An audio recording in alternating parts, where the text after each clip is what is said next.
Adventure in Penland on W4CY Radio.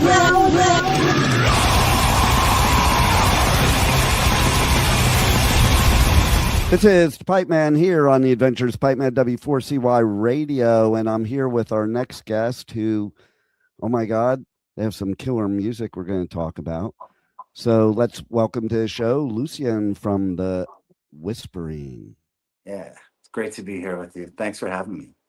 Oh, my pleasure. And I'm back in Florida where it's sweltering heat. You're in France where it's sweltering heat. And, but there's no global warming. It's just really hot.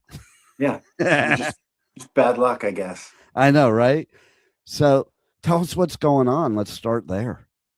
Yeah, well, I'm here in a chateau in about 4 hours south of Paris. Just spending a few days soaking up the vibes here. We just came from Hellfest. I've been in France for about a month, about 2 weeks now. And it's been a whirlwind, amazing trip. Hellfest was amazing, really inspired. Just kind of here soaking it all in before I get back into the wild world. It is one of my favorite festivals in the world. Like I saw something on Instagram, somebody calling it the Disneyland of metal festivals. Yeah. And I mean, that is the perfect description of it. And it's so good.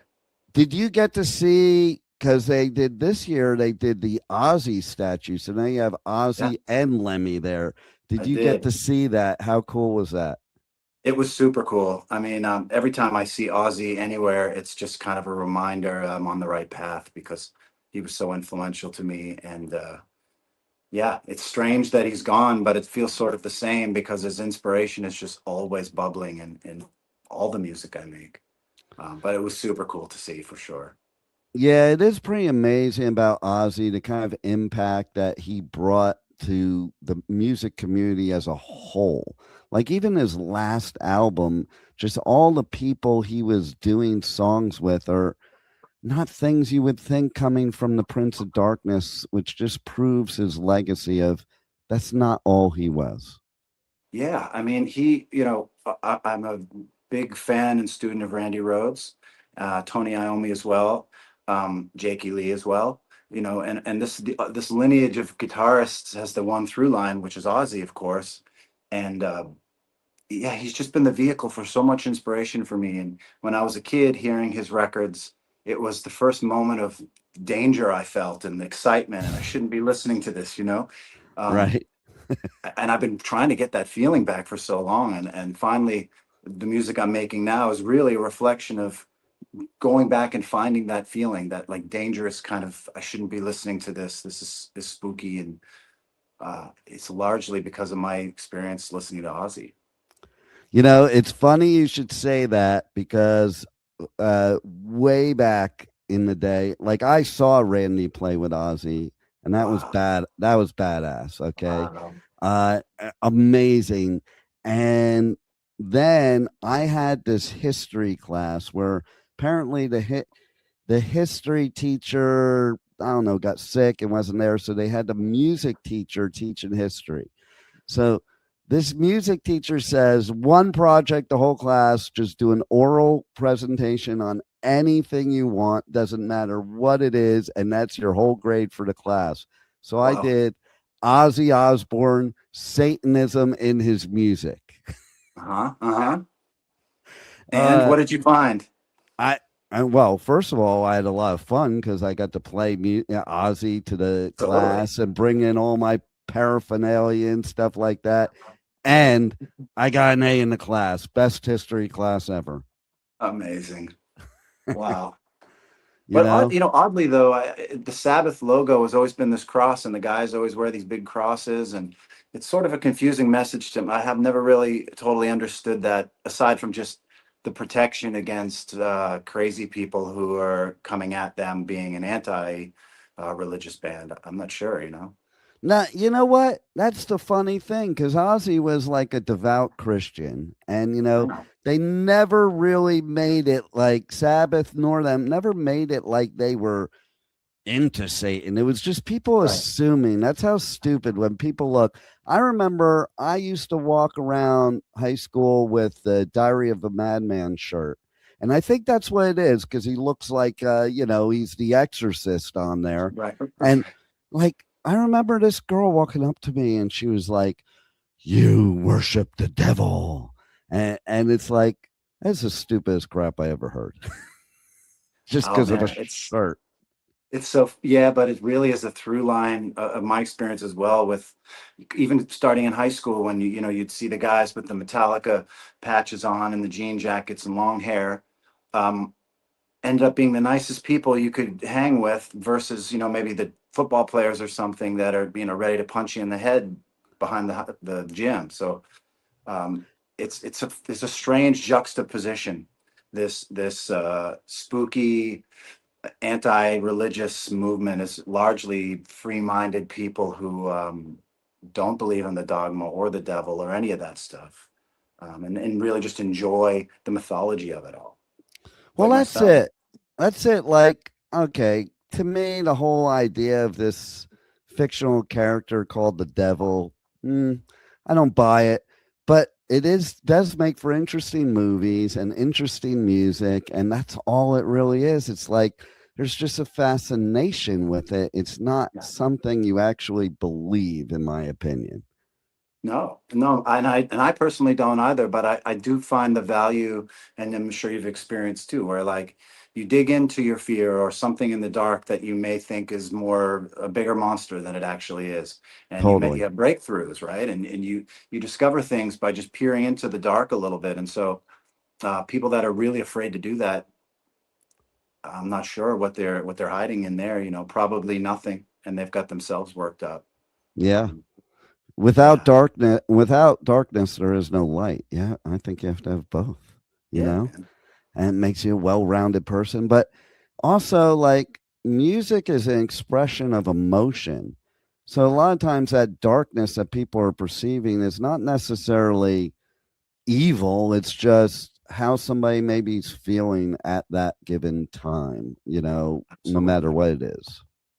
Yeah, and not hiding from it, right? Yeah, Um, yeah, I mean, I don't want to hurt anyone. I don't want to see anybody hurt.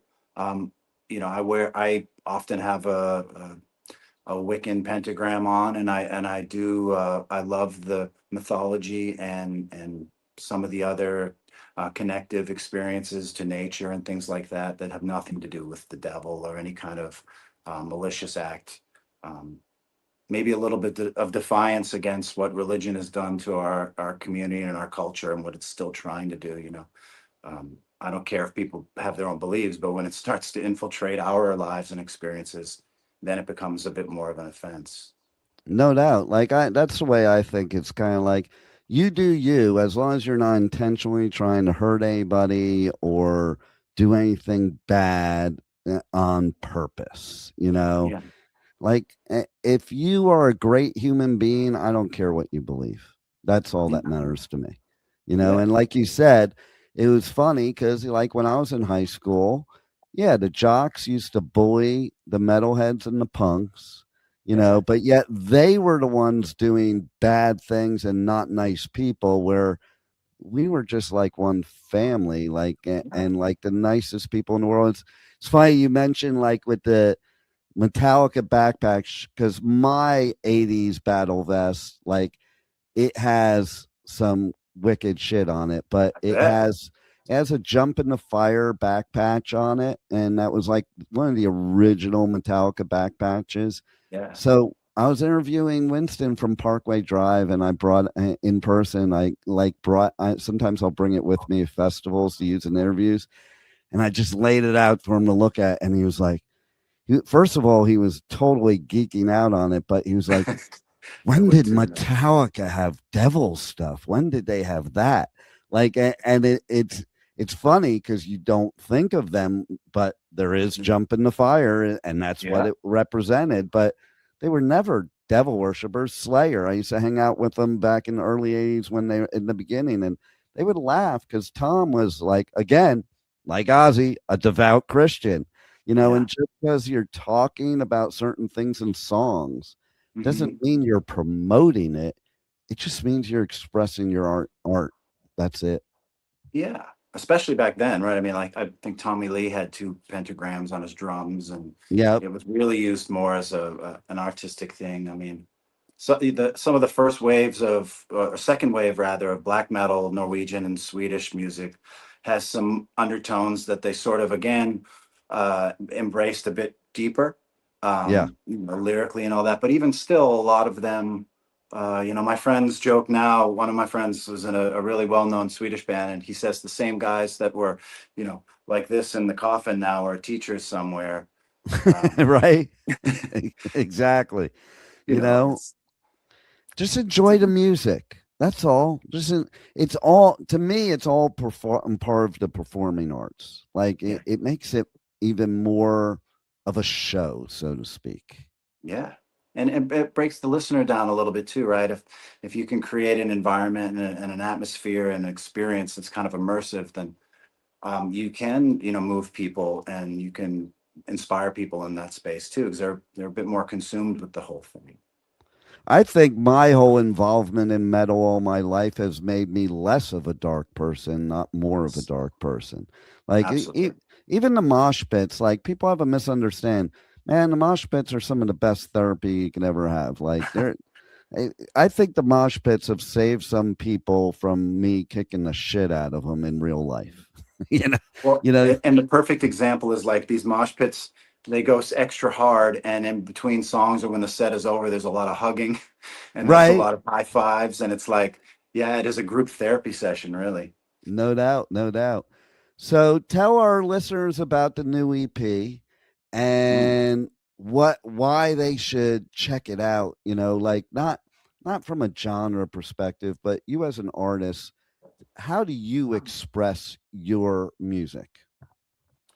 Um, well, it's been a long journey leading up to this particular project for me. And expressing music hasn't always been a natural thing. And it's been a process of shedding my ego and my comfort to a place where I feel like I can express it. And with this EP and with the concept of the whispering, really, to me, it's just a reflection.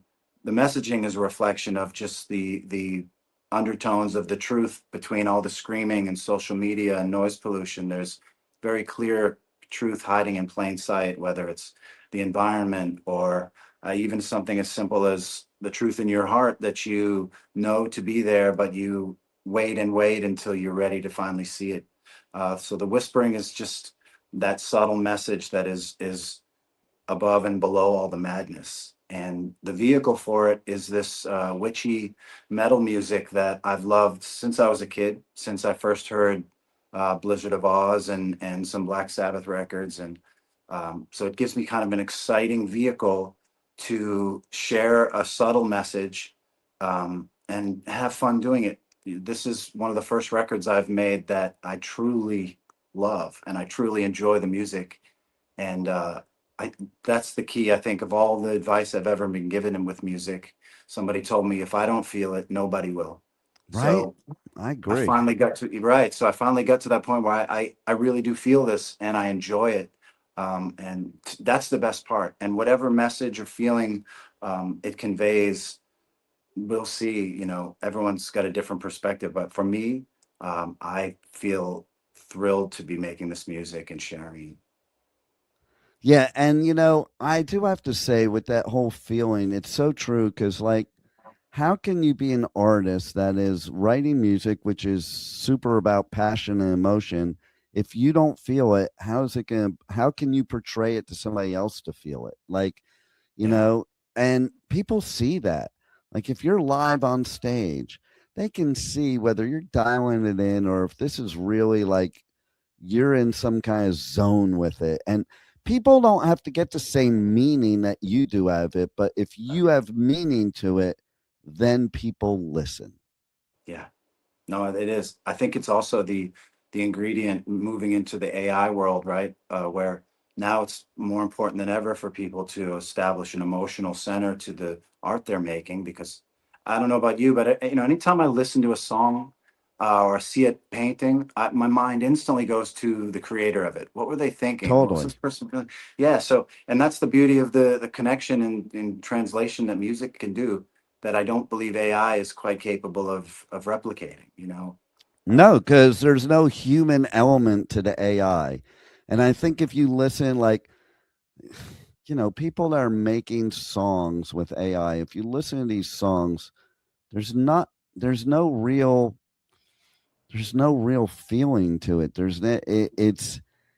It's like more like an algebraic equation. It's like very matter of fact Yeah. with no deep dive. Music should have a deep dive, and it takes you somewhere else. Yes, and that's the key. And then again, like going back to the whispering, that is sort of the idea is to lean in, listen a little closer. It's often a whisper is more compelling than a scream, and so there's an opportunity for people in life in general, just to lean in a little bit, spend more time with something for a second. Go deeper, like you say, like a deeper dive. It's a true story what you're saying about the whispering, because I'm also a public speaker, and they teach you in public speaking that if you whisper, people are going to pay more attention because they Right. have to too. Yep. Because Yep.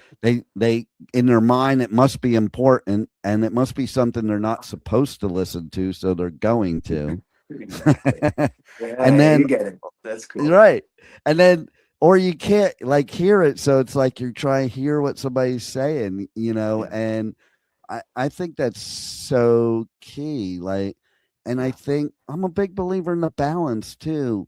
There's the screaming and the whispering, and there's a balance somewhere in between where you catch people's attention. Yes, that's right. Yeah, And man. with everything going on with social media and the internet, man, I'm so thankful for your music, because I think something needs to be said. Like, because all this stuff, it's not making us more social. That's for sure. It's the exact opposite. And it makes us like, I don't know, non really emotional about anything. That's Yes. why people become these trolls on the internet, because they just don't care, and that whole zero fucks given, man. Like, I think you should give a fuck. Yeah, absolutely. I mean, man, the zero fucks thing. It's one of my main sources of inspiration because it's very easy for me to want to disconnect from all of that stuff like you're talking about. I'm sure the same with you. We have other things to do with our time. I mean, I'd rather go for a walk with my love through the woods here in France and not worry about any of that stuff or Totally. anybody else's mess. But I do live on this planet, and I have some obligation to stand up for the things that move me. And so, yeah, with the music, it gives me kind of an opportunity to engage with that public forum. Um, and like the whispering concept. We're a heavy band, so we play heavy music, and so um, the messaging is kind of underneath that a little bit. So I Yeah. just invite people to be more intentional. It drives me nuts. The world is just losing its intentional direction in every way, and what we Yeah. eat and what we do during the day. A lot of time is wasted and missed, and life is too short to miss all that type of stuff. Well, even like what you said, being in France, like, people don't experience moments, and even if you're doing something like, I know the one year I did Hellfest where it was 2 weekends. I'm a surfer. I'm like, I looked on the map. I'm like, oh, there's like some of the most famous surfing, like an hour away from Hellfest.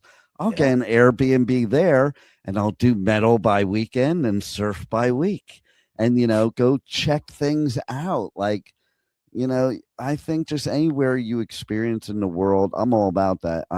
Not only that, I go to places where the people live, I want yeah, to experience the culture. I think that's a big thing that's missing in the world. Everybody's like shouting on social media, but they really have no experience of any of the right. places they're ever talking about, They can only go by the internet. And I think if you go to those places, no matter where it is in the world, you find a very different viewpoint than you Oh do yeah. from just hearsay. And when you talk to people as well, like you're saying, I mean, I love the trip you just described. It's very similar to the one I'm on now. I was just swimming in the ocean in Saint Malo a few days ago. Nice. Oh, it was fantastic. But yeah, people need to travel and they need to talk to other people, and especially Americans. I mean, you got to get out of the United States and you have to see the world and talk to people. And I don't know what this America first nonsense is, but it's the, the planet first. Yeah, I'm with you too, because I gotta tell you, like, I call it the big lie. The first time I ever went to Europe, I had a very different viewpoint of what was told to me my whole life, and it's like, I think people have to get out of their sheltered bubble, especially here in the States. It's like, we like to, as a perfect example, the first place I went to was Paris. And we like to say here, oh, the Parisians are rude. Now, I didn't have that experience. Why did I not have that experience? Because before I went there, I took like a blitz course on French, and I decided I'm going there. I need to try to speak their language.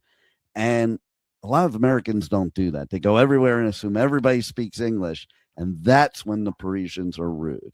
So I was going to restaurants and I was butchering the language, but I was getting like the best service. And I remember one server, I said, I don't get it. Like, in my country, we all talk about you guys are rude, and I have not found that at all. And he said straight out, he goes, because a lot of a lot of Americans, they come over here, they assume everybody speaks English. At least if you're attempting to speak the language, yeah, you're butchering it, but it shows that you're not being some arrogant person from another country assuming you're in their country, because that's what we do. We go to other places and we assume it's our country. Like, that's why I love learning all the different cultures, because that's what made me go like the big lie, like that we're the only free country out there. I was like, yeah, no, pretty much every country I've gone to, I felt free. And even like last year, in between Download and Hellfest, I had 3 days. It's easy to get anywhere in Europe, as you know. So I popped on an $80 flight to Morocco. Yeah. And you know what? It was a really cool experience for 3 days. But if I would have listened to what I saw on the internet, I'd be like, oh, it's so scary there. Don't go there. Were you in Marrakesh? Yes. Yeah, in the big markets and all that, the stuff. Yeah. I even learned something, okay? Again, going on the language thing, all those people in the markets, they really hockey. They go hard. Yeah. But I found out if you say no in Arabic, they stop, and I tried it. So I was like, lo shukra, and they just stopped immediately. I could say, no, I'm not interested. No, thank you. No, thank you. And they're just chasing you down. I'd say lo shukra, and they just left me alone. Yeah. So that's there it. it is. That's extending that little moment of respect. That needs to be happening. For me, I try to engage that way with everybody, is just extend the respect. It doesn't attack my ego. In fact, it just makes me a more open and engaging person to meet, or at least I want to be that way. And just like you're saying, any country that I go to, I try to learn how to say thank you and hello, and it goes a long way. And Americans have a lot of work to do to break some of the stereotypes that unfortunately we're all being clumped into right now. No doubt. And that's where music comes in. And that's where I thank artists like you, because music is the universal language. When you go and you play in all these countries that maybe some of the people don't speak English at all, and they're singing your lyrics back to you, like, what kind of feeling is that? That must like blow your mind, right? I mean, amazingly, it happened to me at a club here in Paris, where I went to a gentleman's club that a friend of mine was working at. And one of the dancers was singing one of my songs. He was the DJ at the club. So I played one of the songs, and he had been playing them. So the dancers knew them, and they were dancing and singing the lyrics to me as they were dancing, at a French club. It's fantastic. I love it. Like, see, that's what it's all about. That's why I actually have a solution to all the world's problems. Please. I say we have one major music festival, like, that the whole world is required to attend, except the leaders. The leaders aren't allowed. all the politicians, leaders, you're banned. Not invited. But everybody else. And then I think it definitely specifically has to be like a metal festival, because of the love that metalheads have as a community. And just we could all just, the whole world could work all our problems out in the mosh pit. Yeah. There you go. Yeah. I know. Man, I'm with you. I mean, and this to go back to what you're saying about the metal fans. Um, we were at Hellfest the other day and we're watching Deicide, which was incredible, by the way. I don't know if you're familiar. You're familiar with Deicide. Thanks for making me jealous. Go ahead. Wow, man. That I What missed I mean, it. but my love and I, we walk to the edge of the tent. We're looking, and I see a guy in the Jason hockey mask, with Yeah, like a yeah. white beard coming out the bottom. The mask is a little stained, and he sees us right away. And he was one of the more spookier looking guys I saw at the whole festival. And he beelined right up to us, and he pulls out his phone. And he wants to take a selfie with the three of us. He didn't know who we were or anything, but he just liked our vibe. And so, yeah, the three Nice. of us took a selfie and we hugged it out and went back to death metal. It was beautiful. It is so amazing. I think even there proves even more what I was saying, because to me, Hellfest is like some of the coolest people and such the coolest vibe, you know. And I do festivals everywhere, and it's like that one. That it truly is Disneyland to me. Yeah. You It was know. extra special this year. One of my bandmates, Dirk, is the drummer in Megadeth, and Yeah. Megadeth was one of the headliners. Dirk also is involved with Savage Lands, which is a nonprofit that they have. And so they had a whole booth this year, which I'm also connected with them. And it was really nice to meet everybody on the ground. And then to see Dirk jump up and get on stage and do his thing. It just felt like a very big family gathering.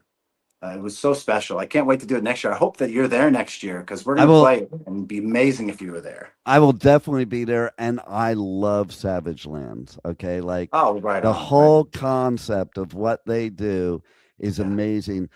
Like I actually first got introduced to them at Hellfest when I was interviewing Heilung, yeah, and then I got connected to them, and I'm like, this is the coolest yeah, ever. Like yeah.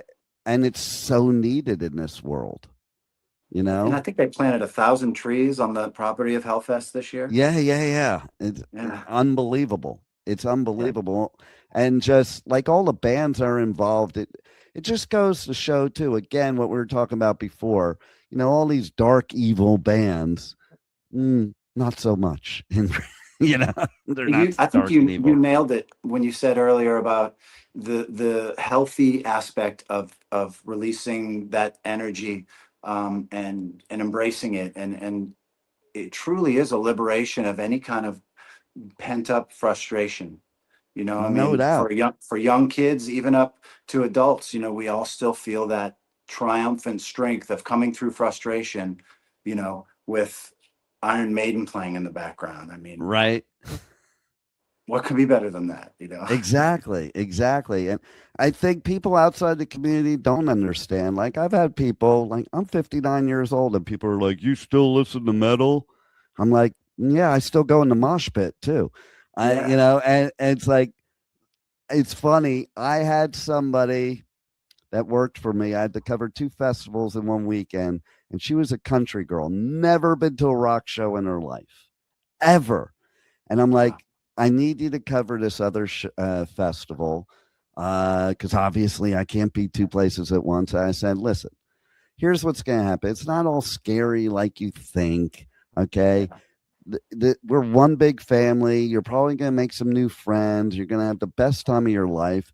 And there won't be a bunch of drunk rednecks getting into fist fights. right, We'll be in the mosh pit and there'll be no fights. right. And she came back after that weekend. She was like, "Oh my God, you're so right. I made all these cool new friends, and everybody was so nice. And I teabagged this guy, and now he's my boyfriend." And then she That's goes, good. and I have this new favorite band. I don't know if you know who they are. They're called Bring Me the Horizon. I'm like, yeah, I think I might have heard Yeah, of them. you might have heard that. Yeah, But it just goes to prove, like, put people in these situations and sit down and have conversations with people different from you and you're going to get a whole different viewpoint than the bullshit that's being put in your head. And that goes through every aspect of life nowadays. Yeah. Yeah. Well said, man. I mean, there's so much division, right? Everything online is either you like it or you don't. You're with this or not. Um, yeah, it's just sort of maddening. I just hope the cycle breaks. I think, as AI is approaching, it's allowing us an opportunity to step back for a second too, and disconnect and go and get into nature for a minute and listen to some music. And man, I hope so. I hope so. Everybody needs to escape the insanity. Like, I go to Costa Rica a lot. That's how I get off of the world, in the off season. Yes, yeah. Totally. And my brother will call me. He's like, did you see the news? I'm like, no. And I don't give a shit. And I'm going surfing. Have a nice day obsessing over that stuff that doesn't change your life in any way, shape, or form. People obsess on stuff that they have no control over, and we do have control over the attitude, and we have control over who's controlling us. And that's what I'm all about. Like, we need to stop being one way or the other and be human beings against everybody else that's trying to control us. To me, those politicians and leaders, they're all on the same team. It ain't mine. Mine is the rest of the human race. Absolutely, brother. That's so great to hear. I mean, I think a lot of people feel like that too. And maybe it's just a lack of communicating that message itself needs to be more. And it's not you dropping out and not caring. It's just you sharing and focusing your energy in the places that really matter and not being bombarded with the madness, I mean, I don't know. Because it does nothing good for you. No, it doesn't. It's confusing. I was always brought up to think there were checks and balances in government, and these days it feels like, but Donald Trump can do whatever he wants, right? I don't know why. Where's the checks and balances? Where are the people that say, no, you can't do that, I don't know. It blows my mind. It blows my mind. Some of the people who are his supporters too, because his biggest supporters are the people he would never break bread with in a million years, that he is actually against, and they're being fooled by it. And it's like, I don't get it. Sometimes there's people I've known my whole life I can't even talk to now because they're just stupid. I can't even say it any other way, because there's nothing you could say to them, and they just believe everything, no matter what is said. And how could anybody, I'm going to say it straight out, how could anybody on the face of this earth think that he wasn't way more involved with Epstein than, they want to think? Like, that's just one thing. Right. One thing. How could anybody disagree on that? Like, I don't get it. I mean, he's clearly involved in it. I think at some point the supporters felt a feeling of power, like there was a movement against the elite in government. And I get it. Like, it gives them a sense of strength and a defiance. And we all love that feeling of defiance. And totally. But now I think it's gone too far. And some of them, a lot have jumped ship. And then a lot of people are just trying to save face and quietly. That's the key right there. But they can't, because we're in this situation because of the supporters. So they have to take accountability, and they have to be a part of this change now, just as they were a part of ushering this nonsense. They're not immune to being a part of the change. Like, there is still an opportunity for us to meet in a place where, okay, this is beyond ridiculous now. So maybe we could kind of go into the middle and we can move forward together. Well, that's why I totally 1,000,000% disagree with Gene Simmons when he sits there and says now that artists should just play their music and not have a voice. Like, of course artists should have a voice. It's always had a voice. Music has always had a voice. And if you have the platform, why wouldn't you use it to spread good? I don't get that concept. Well, and Gene is one of the pioneers of using his voice and his energy to spread excitement and rock and roll fever. Right. And like, the guy's he's so legendary by doing that very thing. He's a leader for us in that regard. Yeah, so that's why I don't understand it either. Because, like, first album I ever owned was a Kiss album. you know, Yeah. and like so, and it was because of that same rebellious nature. Or like I know Yeah. some punk bands nowadays that are pro-government, and I kind of scratch my head. Is it the whole idea of being punk, being anti-government, that Yeah. anti-fascist government? Like, Yeah. when did punks become fascists? Right. I don't know. That's a little weird to me. Yeah, it's all confused now. I mean, I, I don't know what people's agenda is. I don't know. That's why I try to just keep it to the larger issues, like, women's rights and the rights of the environment and animal rights and things that are less, well, you'd think there would be less division creating, but even Oldest those trick in things. the book. Oldest trick in the book. Divide and conquer. And that's why I say forget left, forget right, forget red, forget blue. Just be humans and Yeah. respect each other for like I have a brother that he's really judgy and he'll say something and I'm like, or maybe he'll say like they'll say something and he'll say they're ignorant and uneducated. And I'll say, or maybe they Mhm. just have a different career than you, or they come up from a different place than you, or they have a different upbringing than you, or they have a different education than you. And the list could go on and on and on, and we need to listen to each other's differences in order to work out our differences, I think. Absolutely. Absolutely, man. Very well said. Well, he's lucky to have you as a brother to give him that calm reflection and Yeah, offer he him, probably wouldn't agree. He said I was wrong.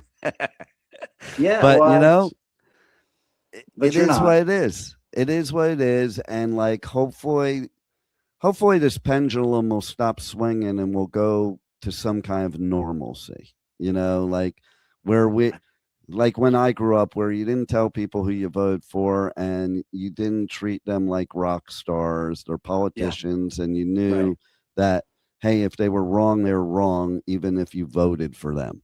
Yeah, Like that's the whole thing. I think you hit the nail on the head. People want to save face. They invested so much in supporting this person and defending this person that they don't want egg on their face by saying they're wrong. yeah. But I mean, being wrong is the best way to grow, and admitting you're wrong, and those are the keys to becoming a greater version of yourself. So, hopefully people will take this opportunity to take responsibility. I don't know. I don't always have that much faith in the collective movement these days as much as I want to. That's why I think just throwing music into the world Yes. so hard like this is the only kind of real way I can put my hope into anything. It's just doing that, throwing it out there and shaking up something, getting people to stir inside a little bit, waking up them, Yep. putting more intention. Um, yeah, letting your wild side out in a really healthy way and celebrating other people doing it. Well, that's what's really cool about the whispering, because that is the start right there. And if it just makes people stop and think, I think Yeah, that's what we need to focus on too. Stop trying to convert everybody. Just let them think. yeah, You that's know, right.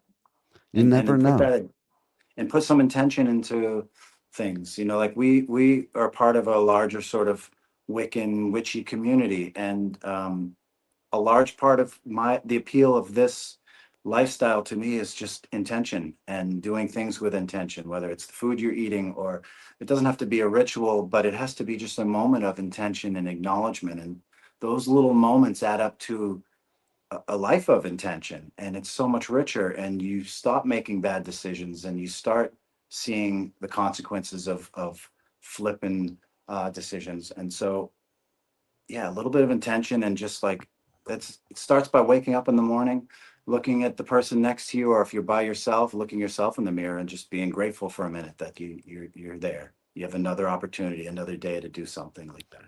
And have some caring. Like Yeah, you don't yeah, have to agree with another human being to care for them. You don't have to agree even with environmental concepts to care for the place you're living. Like, right. you know, you may not believe it's ruining the environment, but just put your trash in the garbage is one Yeah, simple thing. It's like people are like, oh, well, Well, it's all a bunch of bull.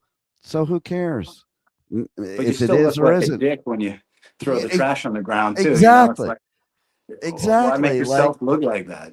no doubt. And we only have like, one planet, and we're getting rid of most of the environment. Listen, I live in South Florida. Look at what we're doing to the Everglades. You can't tell me that we're not screwing shit up, you know? Oh, we are. I mean, the science is there. This is the whispering is more of a scream when it comes to this, because it's very clear that what we're doing to the planet and the environment is catastrophic. Um, it's not really an opinion, but it's whether people want to ignore it or just be culpable by disassociating and pretending it's not their issue.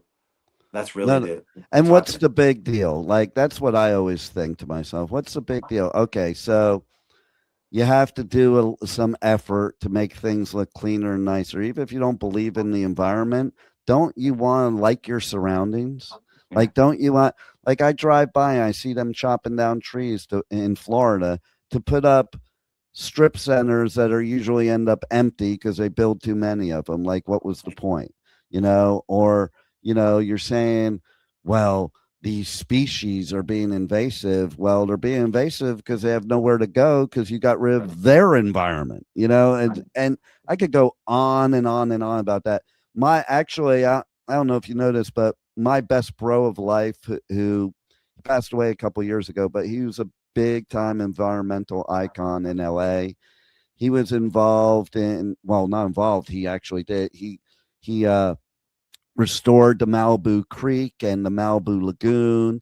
He's the Yeah. one that did the mountain overpass on the 101, and like the Wow. crap he would get even from some music artists, Mm. he would get such crap because, oh, you're ruining my view. I guess they didn't care that he was bringing back vegetation that hadn't been there for hundreds of years, and he was bringing back trout that were considered extinct. That Yeah. doesn't matter. It's your view that matters. I mean, come Right. on. And That you isn't probably it a don't even look at. exactly? And isn't it a better view now that the Malibu Lagoon is in good shape? And he would build all those parking lots and rain gardens all through SoCal. Wow. Who And was this? What his was his name? name's Mark Abramson. He was very Abramson. involved with Heal the Bay, Santa Monica Bay Keeper, and Santa Monica Wow. Bay Foundation.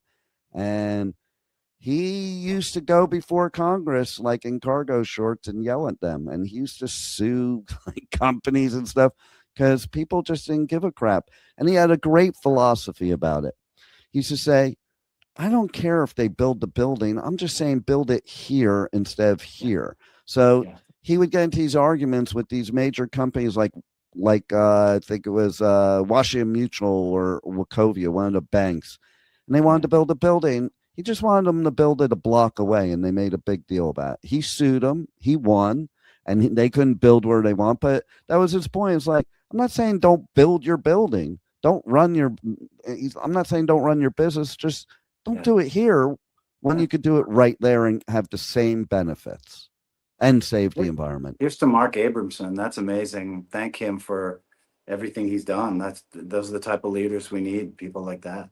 No doubt. And then as soon as Trump got elected in 2016, what did he do? He got rid of all environmental funding in the state of California.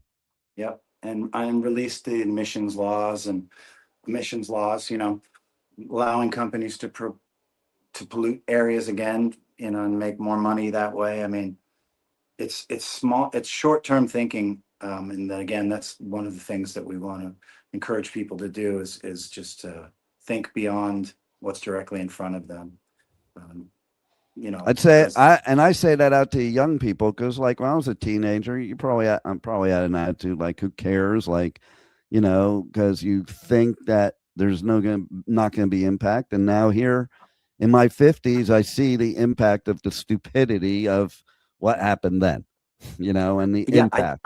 I hope the teenagers now are seeing it a little bit. This Yeah, is a generation that's come up having computers and cell phones, and um, they didn't get caught in the transitional period as much. So I think they see through a lot more of that. They know how to recognize things that are fake online. They're used to that. They're used to that filtering system. So I have faith in the younger generations that they will have more critical thinking, even though it seems like we've lost a pathway to that. I do think younger kids are a little more hip to the fact that the internet may be a facade. I'm hoping. I think and to your point, I think they're less about conforming than any other generation before, and let's hope that sticks as an adult, because I always think of the hippies. The hippies became the yuppies, became the boomers. So like if they would have just stuck hippies, we might be all right. Yeah. Well, and then So- their kids, we became hippies, and so we can carry on that. Like, you and I, we're still hippies at heart. Hey, maybe we'll break the cycle. Yep, that's what. And with organizations like Savage Lands and others out there like that, like hopefully we're on a turn in the other direction. Maybe sometimes you just gotta. My bro used to say, like, I think we just need to break the whole system and start over. And I think that's what's happening now. Yeah. So let's hope. Let's hope, man. I don't know where I find the hope, because it's really hard sometimes. It really is. Yeah. But being at Hellfest, for example, and watching Behemoth and seeing everybody united and smiling and having so much fun, watching such a wild show, it was so inspiring. And it was like people can unite over the most interesting things. And when they do, there's a wave of strength, and it can move the needle, It just takes the right gathering and the right push of momentum. Totally. And bands like you and your music, I think, help the cause, which is why Savage Lands connects with bands, because, I think, as going back to the very beginning, music's the best therapy. And I think music soothes the savage beast, and that savage beast could just be the crap we're going through right now. So well said, bro. It's so great. Like, and you talk nationally with people all the time, and it's amazing that you have this energy and are coming from this place. I'm just really grateful for you. It's so refreshing and fantastic to connect. Really. Well, thank you. And thank you for what you do, and keep making us some great music. Oh, I plan to, man. I got an incredible band, so I can't help but get in there and do that. Nice. So let's get everybody out there. You can't listen to my show unless you check out The Whispering. Yeah. You're banned from my show. Yes. But really, it's some badass music that let's just all feel happy and love each other. And that's what music does. And that's what The Whispering is doing. And so thank you for that. And thanks for being on the adventures of Pipe Man. It's my pleasure, man. I look forward to connecting with you again. Absolutely. Anytime. Thank you for listening to the Adventures of Pipeman on W4CY Radio.